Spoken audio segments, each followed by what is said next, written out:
Quiero empezar con una pregunta y quiero que la contestes en silencio, aunque nadie te escuche. ¿Hay algo que llevas cargando que no le has dicho a nadie? No te apures a decir que no. Dale 3 segundos. Porque casi siempre aparece algo. El diagnóstico que no has contado, la deuda que te quita el sueño y de la que tu esposa no sabe ni la mitad. A lo mejor es que el matrimonio que hace meses se ha venido enfriando o el hijo con el que no hablas. Tal vez el cansancio de aparentar que puedes con todo. Y ahí está. Esa cosa que acaba de aparecer, esa misma, es la que llevas atorada. Bienvenidos al episodio 13 de Hombres Firmes en Dios. Y el día de hoy vamos a hablar de lo que los hombres callamos. Y quiero deslindar algo desde el principio porque no es lo mismo. Fíjate, en el episodio 4 hablamos del pecado que escondemos. Eso es una cosa muy específica. Hoy no estamos hablando de eso. Hoy hablo del dolor que no se nombra, que no se dice, que guardamos callados, que guardamos a veces en secreto.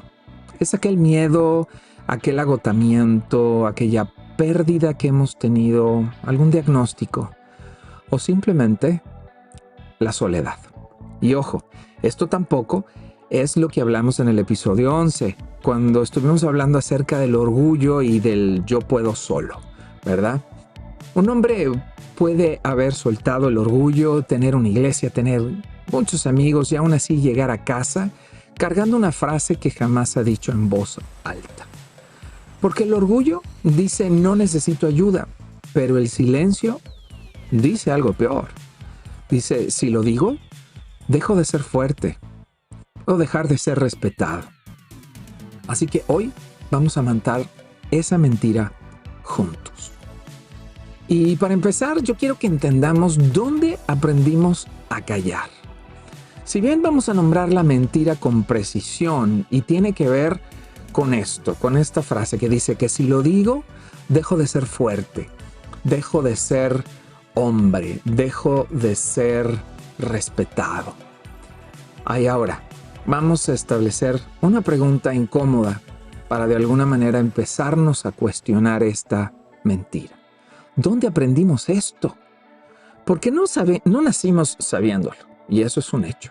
Ahora piensa, tenías 5, 6, 8 años, tal vez te caíste, te dolió, lloraste, y alguien con toda buena intención, porque probablemente lo que quería era como minimizar tu dolor, ¿verdad? Te dijo, hey, los hombres no lloran, aguántese, no sea niña, ¿verdad? Hoy eso estaría terrible, ¿verdad? Pero aprendimos la lección más rápida de nuestras vidas, y es que el dolor se traga, que el dolor no se dice. Y eso lo fuimos reforzando nosotros mismos 1000 veces. En la escuela, donde el que mostraba debilidad era el que la pagaba. En el trabajo, donde el que dice no puedo con esto es el primero en la lista de ser a lo mejor despedido. Y no nos hagamos, muchas veces hasta en la iglesia, donde a veces el hombre que abre el pecho se le contesta con un versículo a lo mejor inquisidor o un versículo de juicio en vez de un abrazo y una oración de apoyo. Y así llegamos aquí. Hombres funcionales, hombres que cumplen, hombres que proveen, que aparecen y que sostienen a todos, pero que por dentro llevamos esa frase atorada en el pecho que no hemos dicho en meses o tal vez años o tal vez décadas algunos. Ahora, ¿cómo saber si esto realmente habla a tu corazón?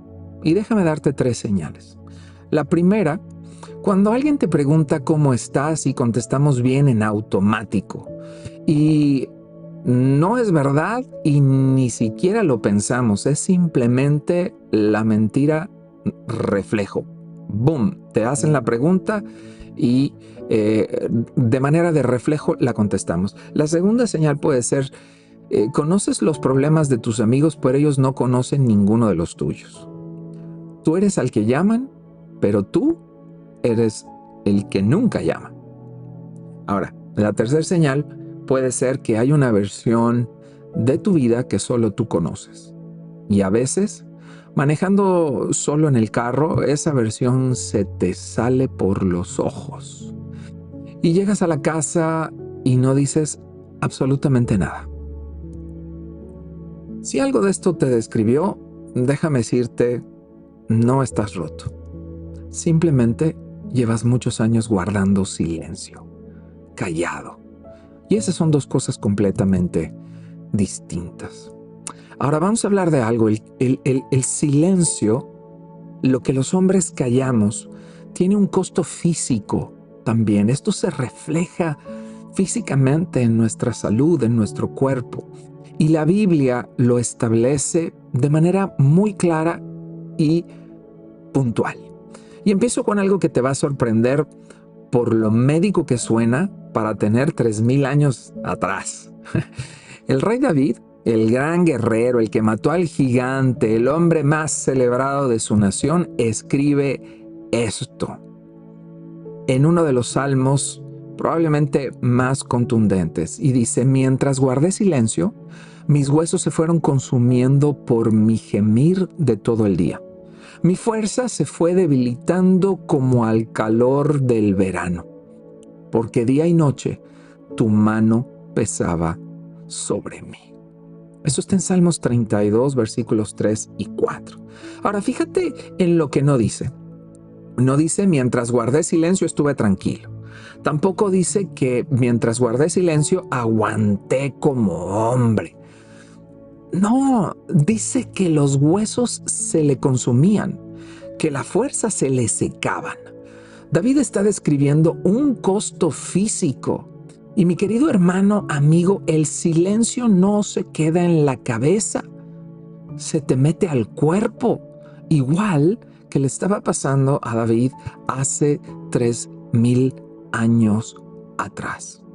Hoy en día cualquier médico te lo puede confirmar, porque lo que no se dice se somatiza de alguna u otra forma. Ejemplos: la espalda, que te duele, que no cede, un jalón ahí en la parte lumbar o debajo del cuello, un apretón de músculos, el insomnio que no te permite conciliar el sueño, la presión que sientes en el pecho apretado a las 3 de la mañana cuando te despiertas. Mi amigo, el silencio te la cobra, pero solo que te lo cobra en otra moneda. Y tiene que ver directamente con la salud muchas veces. Y mira lo que rompió este ciclo en la vida de David. No fue aguantar más, ni fue ser más fuerte, ni aparentar algo que no era. Fíjate lo que dice el versículo 5. Dice: porque te confesé mi pecado y no te oculté mi maldad. Me dije: voy a confesar mis transgresiones al Señor, y tú perdonaste mi maldad y mi pecado. Lo que lo sanó fue abrir la boca, nada más y nada menos. Y por si crees que el problema es solo el pecado, escucha el mismo David en otra cueva, en otro salmo, en el 142, donde no hay pecado que confesar, solamente el dolor y el abandono. Mira lo que dice. Dice: mira a mi derecha y ve, nadie se preocupa por mí. No tengo dónde refugiarme, nadie se interesa por mi vida. Aquí el rey de Israel está escribiendo: nadie se preocupa por mí, y eso no es debilidad. Eso es un hombre diciendo la verdad.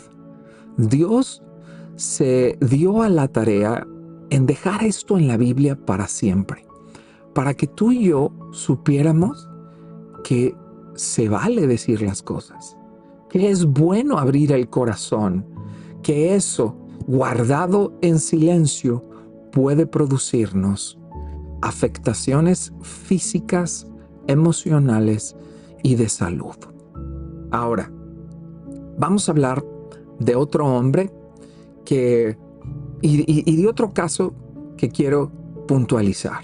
Y es de Elías, el profeta Elías, en Primera de Reyes capítulo 19. Para entender un poquito el golpe de lo que estamos hablando y de cómo la historia de Elías puede reflejar esto que estamos conversando en este día, tienes que saber de dónde viene. Y es el capítulo anterior. El Monte Carmelo, probablemente uno de los días más grandes de su vida. Un hombre solo contra 450 profetas de Baal, contra un rey, contra una nación entera. Y mediante una oración, él hace descender fuego del cielo. Momento épico, gana. ¡Boom! La gloria. Pero de ahí, capítulo 19, versículo 2, una mujer, Jezabel, todo el mundo la conoce, todo el mundo ha oído ese nombre, nadie le pondría ese nombre a su hija, ¿verdad? Eso pienso yo. Pero bueno, no porque sea un nombre feo, sino por la connotación y la referencia a quien está impugnada este nombre, ¿verdad? No por otra cosa.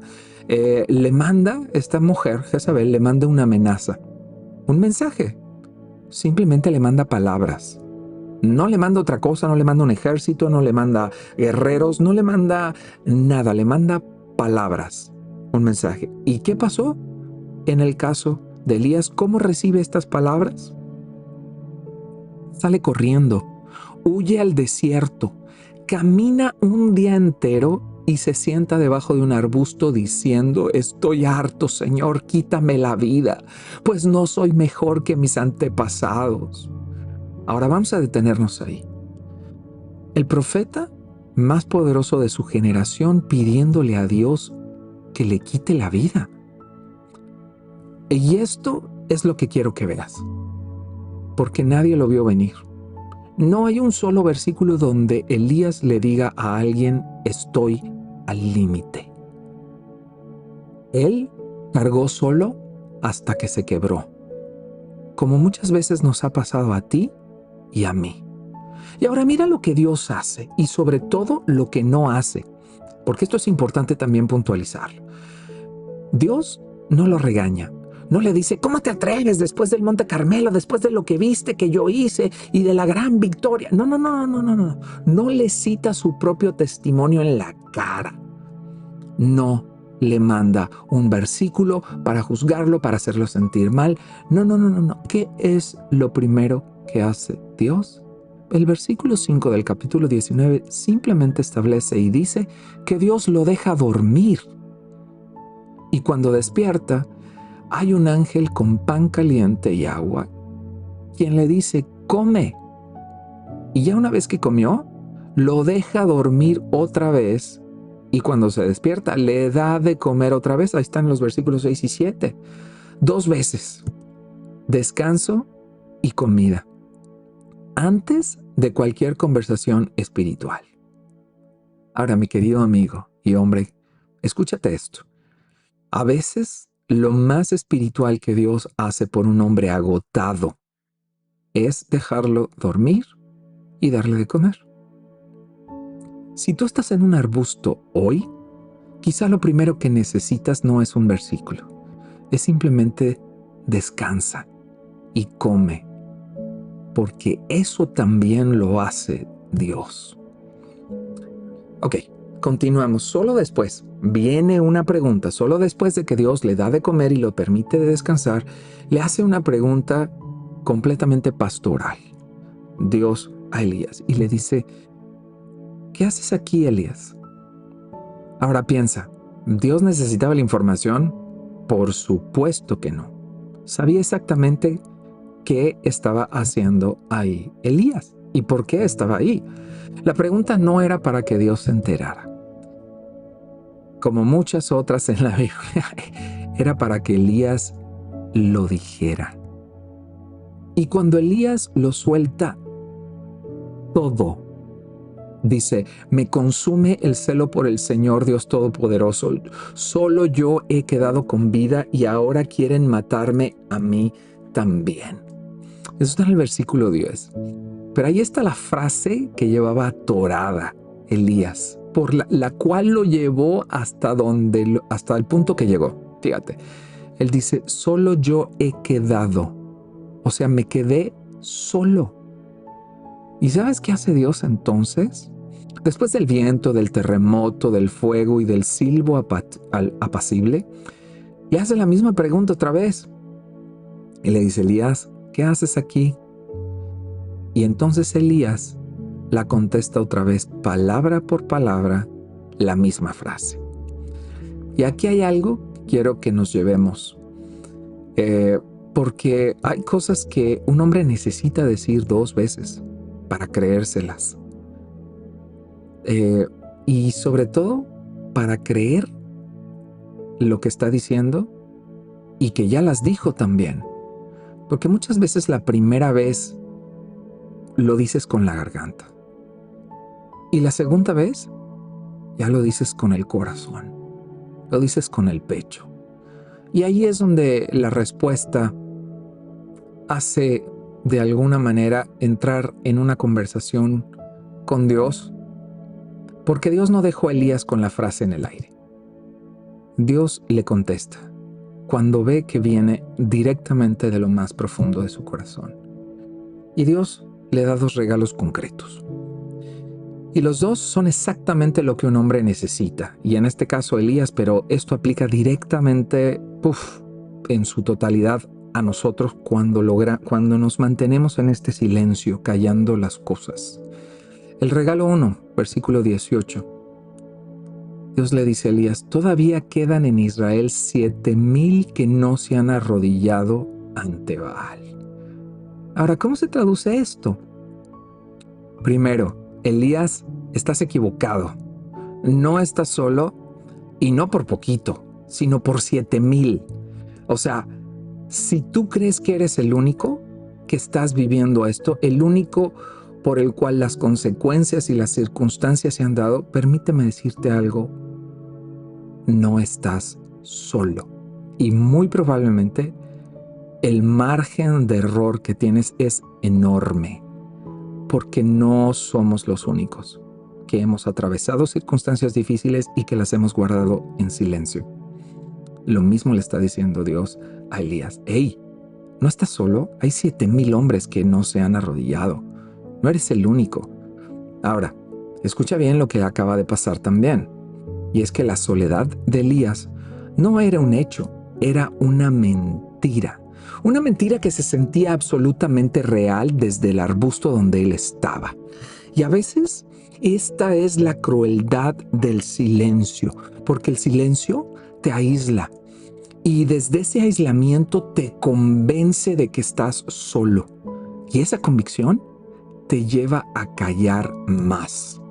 Y se vuelve un círculo que te llega a afectar física, emocionalmente. Te crees la historia y te atrapa, te hace esclavo de una convicción a la que pudiste haber llegado y que preferiste guardar.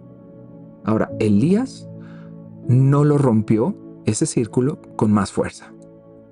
¿Cómo lo rompió? Sencillo, hablando. Y Dios le enseñó los números. 7,000. Ok, ¿cuál fue el segundo regalo? Y aquí están los versículos 16 y 19. Y fue nada más y nada menos que a Eliseo. Dios no solo le dijo, no estás solo en abstracto. Le puso a un hombre al lado también, un compañero de camino que lo acompañaría en el resto de su ministerio. Porque la información no cura la soledad, solo la presencia la cura. Y esto, hombre, amigo, es el evangelio metido en la historia. Dios no se contentó con mandarte un mensaje o mandarnos un mensaje. Dios mandó a una persona, porque el verbo, la palabra, el mensaje, se hizo carne y habitó entre nosotros. Jesús mismo, la noche antes de la cruz, en Getsemaní, hizo algo que la mayoría de los hombres muchas veces no nos atrevemos a hacer. Y es decirle a nuestros amigos, hey, mi alma está abrumada de tristeza hasta la muerte. Quédense aquí y velen conmigo. Mateo 26:38. Ahora, el Hijo de Dios, en la peor noche de la historia, dijo lo que sentía y pidió compañía. No fingió que podía solo, aunque podía. Aunque él tenía todos los recursos para pasar ese momento solo, no lo hizo, no lo fingió, mostró su humanidad, mostró lo que estaba dentro de su corazón. Y si el Cristo pudo decir, estoy abrumado, quédense conmigo, ¿de dónde tú y yo sacamos que decirlos nos quita la hombría? Mentira, no nos quita absolutamente nada, nos hace tan humanos como a Cristo. Por eso Santiago no lo pone como sugerencia. Por eso Santiago dice en capítulo 5, versículo 16, dice, confiésense unos a otros sus pecados y oren unos por otros. ¿Para qué? Fíjate nada más, fíjate la conclusión del versículo, para que sean sanados. Me encanta el orden de este versículo. La sanidad viene después de que abres la boca, no antes. No hay atajo. Y aquí está el giro que lo cambia todo. Porque quizás estás pensando, ¿y si lo digo y me juzgan? ¿Y si lo digo y me ven débil? ¿Y si lo digo y me pierden el respeto? Y ahora déjame decirte una cosa, ese miedo es real y a veces pasa. Hay gente que no sabe recibir a un hombre roto, definitivamente. Pero escucha esto. Señor, tú me examinas, tú me conoces. No ha terminado de formarse la palabra en mi lengua cuando tú, Señor, ya la conoces toda. ¡Wow! Salmo 139, 1 y 4. Primera, Dios ya lo sabe y lo sabe todo. Esa frase atorada entera con las palabras exactas que ni tú te atreves a pensar, Dios la conoce. Entonces, cuando Dios te pregunta qué haces aquí, no te está pidiendo información, te está dando el permiso, te está abriendo la avenida, te está diciendo, hey, cruza la puerta, te estoy dando el permiso para dejar de sostener esa versión editada de ti mismo delante del único que ya vio el original, o sea, Dios. Y aquí está lo que rompe ese miedo del todo. Y es que Dios, el mismo Dios que nos está preguntando qué es lo que estamos cargando, es el mismo que cargó lo tuyo y lo mío en una cruz. Así que no estamos confesando debilidad a un juez. Se la estamos diciendo a alguien quien ya pagó el precio por esa debilidad. Y por eso la invitación de Jesús, una de las invitaciones más dulces, más fuertes, más contundentes que hay en la Escritura. Vengan a mí todos ustedes que están cansados y agobiados, y yo les daré descanso. No dice vengan cuando estén fuertes. Dice cuando estés cansado, cuando te sientas agobiado, así como te encuentras en este momento, ven. Ok. Vamos a establecer 3 movimientos contra el silencio, porque ya vimos la mentira, ya vimos el costo de la mentira, ya hablamos sobre Elías y al Dios que pregunta y ahondamos en el ejemplo de Jesús. Ahora, 3 pasos concretos. El primer movimiento, y esto es algo recurrente en nuestros podcasts. ¿Por qué? Porque si no lo nombramos, es humo. Querido amigo, agarra un papel. Dije papel, no teléfono. Y escribe la frase, la que llevas atorada. Una oración, 2 oraciones, un párrafo, escríbelo completo, sin adornos y sin excusas. Tengo miedo de, estoy agotado de, no puedo decir esto, mi matrimonio se está muriendo, lo vago no se enfrenta. Tienes que ser específico, porque lo que no se nombra es muy difícil de poder soltar, porque es humo. Movimiento número 2. Vamos a decírselo a Dios, pero en voz alta, no en la cabeza, porque en la cabeza, vamos a ser honestos, ya que acuérdate que estos capítulos siempre demandan honestidad. Y si tú y yo queremos ser honestos, ¿dónde lleva esa idea? ¿Dónde llevas ese pensamiento guardado desde años, dando vueltas? En la cabeza. Así que ponle llantitas, ponle patitas, búscale un carro y encuentra la llave para encenderlo y vámonos, díselo a Dios con todas sus letras, sin editar, sin lenguaje religioso. Y déjame decirte algo, Dios va a aguantar lo que traes, porque si a Elías no lo regañó, y déjame decirte, Elías estaba pidiendo morirse. Yo me imagino que tú no estás en esa situación, pero vamos a suponer que lo que para ti estás guardando es definitivamente algo que pudiese sentir el deseo de decir es que si sale preferiría no tener la vida para enfrentarlo, para lo que sea, ¿verdad? Si Dios pudo cargar esto de Elías, puede cargar lo tuyo. Y movimiento número 3. Cuéntaselo a un hombre, a uno, no a todos, solamente a uno. Y usa esta frase exacta para arrancar. Porque la puerta más difícil, y tú y yo lo sabemos muy bien, es la primera. Puedes decirle, llevo tiempo cargando esto y no se lo había dicho a nadie. Mira, esa frase hace dos cosas a la vez. Una es que le estás poniendo en aviso al otro que esto que te voy a decir es serio. Y de alguna manera te compromete a ti a seguir hablando. Ahora, esto es importante. Si estás pensando, pero ¿a quién se lo digo?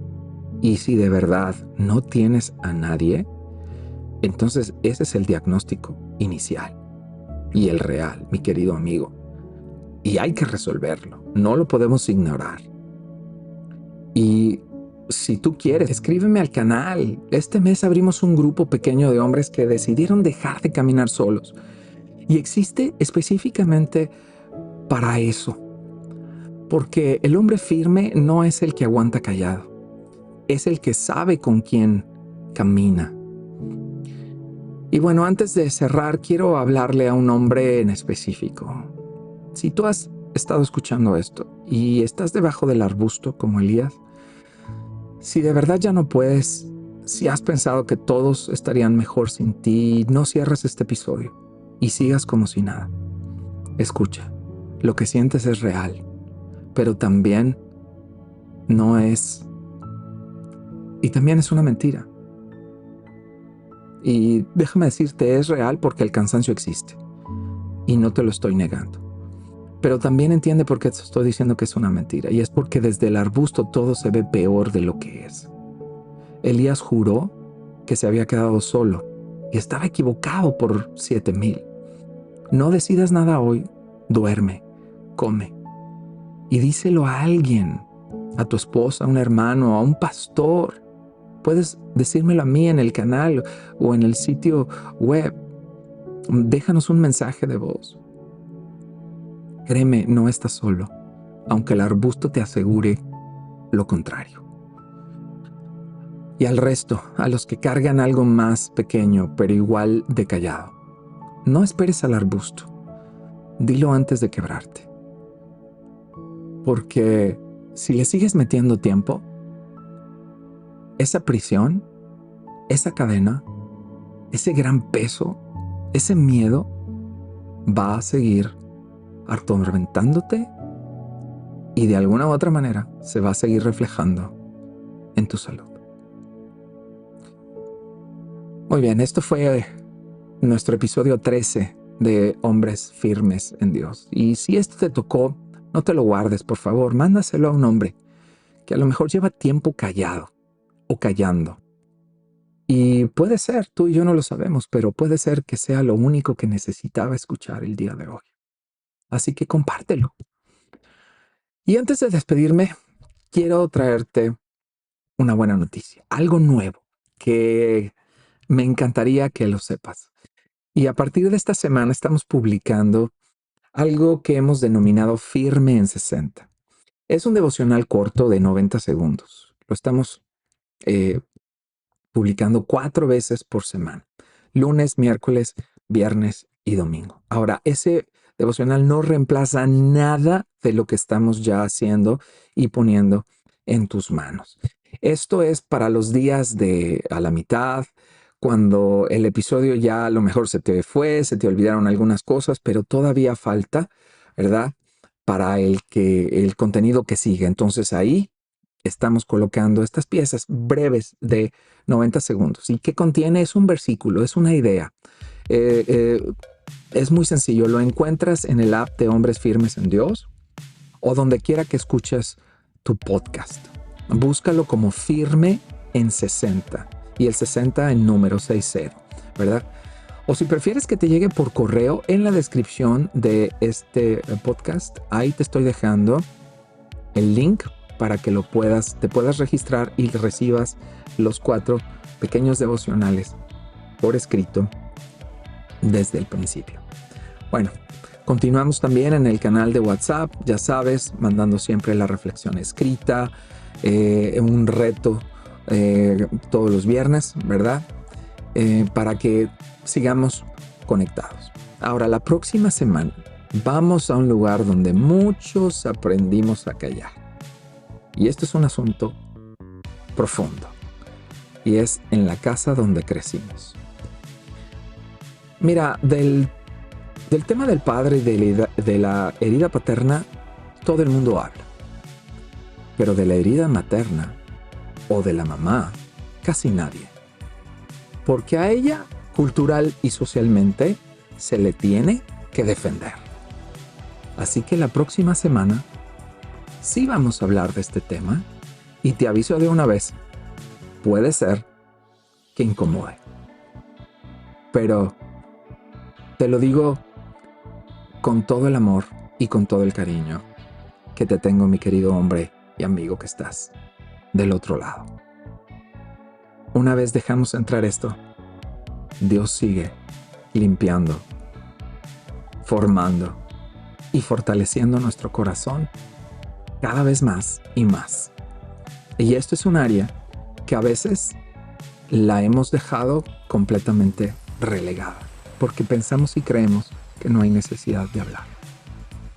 Pero ya entraremos en conversación la semana que viene. Y recuerda, y te quiero recordar para cerrar este podcast, Salmo 32, 3. Recuerda, mientras guardé silencio, mis huesos se fueron consumiendo por mi gemir de todo el día. El tiempo de seguir callado ha terminado. Y el tiempo de ver la sanidad de Dios en tu corazón está a la vuelta de la esquina. Caminemos juntos y sigamos construyendo paso a paso lo que significa ser hombres firmes en Dios. Hasta la próxima.